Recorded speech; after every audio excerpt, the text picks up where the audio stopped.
নমস্কার বন্ধুরা, real blogger Soumi চ্যানেলে তোমাদের জানাই সবাইকে ওয়েলকাম। তো আজকে বানাবো মাত্র 10 মিনিটে ঝরঝরে ঝাল সিমুই, যেটা কিন্তু খুবই টেস্টি হবে আর খুবই কিন্তু মজাদার হবে। তো আমার চ্যানেলটি যদি কেউ সাবস্ক্রাইব না করে থেকো তাহলে বলবো অবশ্যই কিন্তু প্লিজ সাবস্ক্রাইব করে দিয়ে পাশে থাকা বেল আইকনটি ক্লিক করে দিও। তো আজ আমি বানাবো বার্মাবিওর ভার্মাসিলির একটা ঝাল সুজির রেসিপি, যেটা কিন্তু আটা আর সুজি দিয়ে তৈরি, যেটা হেলথের জন্য কিন্তু খুবই ভালো। তো ফার্স্টে এখানে আমি 2 কাপের মতো ভার্মাসিলি নিয়ে নিয়েছি। আর এই ঝাল সিমইটা বানানোর জন্য আমি এখানে কিছু সবজি কেটে নিয়েছি। সেখানে রয়েছে গাজর কুচি, ক্যাপসিকাম কুচি, একটু সর্ষে আর একটু বাদাম ভাজা, আর তার সাথে রয়েছে কারি পাতা আর কাঁচা লঙ্কা আর লেবু। ব্যাস এই কটা আমি জিনিস নিয়েছি, আর তার সঙ্গে নিয়েছি টমেটো কেচাপ আর নিয়েছি কুচনো পেঁয়াজ। এই রেসিপিটা ছোট বড় কিন্তু সবাই খেতে পারবে। তোমরা বাচ্চাদের স্কুল টিফিনে বা ইভিনিং স্ন্যাক্সে বা সকালবেলা ব্রেকফাস্টেও কিন্তু বানিয়ে দিতে পারো। তো ফার্স্টেই দেখো কড়া বসিয়ে দিয়েছি, তেলের মধ্যে দিয়ে দিচ্ছি সর্ষে ফোড়ন, তার সাথে একটু কারি পাতা এবং কুচনো কাঁচা লঙ্কাগুলো দিয়ে দেবো। তার সাথে কুচনো পেঁয়াজগুলোও কিন্তু দিয়ে ভালো করে কিন্তু লাল লাল করে ভেজে নেব। ভাজা হয়ে গেলে একটু সামান্য নুন দেবো।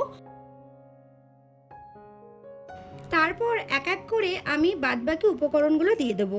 ফার্স্টে গাজরটা আমি একটু ভেজে নেব, আর গাজরটা কিন্তু বেশি ভাজার দরকার নেই, ওই 5 থেকে 6 মিনিটের মতো ভাজলেই হবে, বেশি ভাজার কিন্তু প্রয়োজন নেই। তারপরেই ক্যাপসিকামগুলো আমি দিয়ে দেবো। ক্যাপসিকামগুলো দিয়েও কিন্তু ভালো করে লাল লাল করে ভেজে নেব। এবার এখানে আমি সিমইটা অ্যাড করে দেবো। আর এখানে কিন্তু আমি 2 কাপের মতো সিমই অ্যাড করেছিলাম। আর গ্যাসের ফ্লেমটা একদম মিডিয়াম ফ্লেমে রেখে ভালো করে কিন্তু লাল লাল করে ভেজে নিতে হবে। সিমইটা মিনিমাম 5 মিনিটের মতো ভাজতে হবে। আর ঠিক 5 মিনিট ভাজার পরে দেখতেই পারবে সিমইটা একটা সোনালি কালারের রং ধারণ করেছে।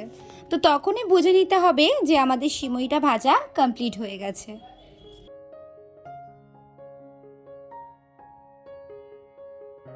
আমার এখানে সিমই ভাজাটা কিন্তু কমপ্লিট হয়ে গেছে।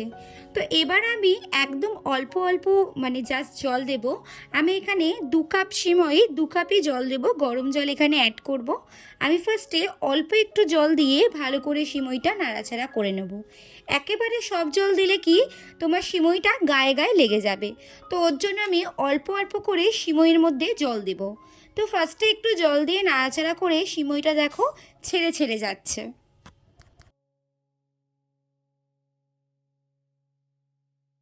তো এখানে আমি বাদবাকি জলটুকু দিয়ে ভালো করে কিন্তু নাড়িয়ে নেব। তো তারপরে এর মধ্যে স্বাদ মতো নুন দেব এবং তার সাথে একটু কালারের জন্য রেড চিলি পাউডার দিয়ে দেব। তোমরা চাইলে কিন্তু এখানে রেড চিলি পাউডারটা স্কিপ করে যেতে পারো। তো তারপরে এখানে আমরা 1 চামচ টমেটো কেচাপ দিয়ে দেব এবং ভালো করে কিন্তু নাড়াচাড়া করে নেব, যাতে সবভাবে মিশে যায়।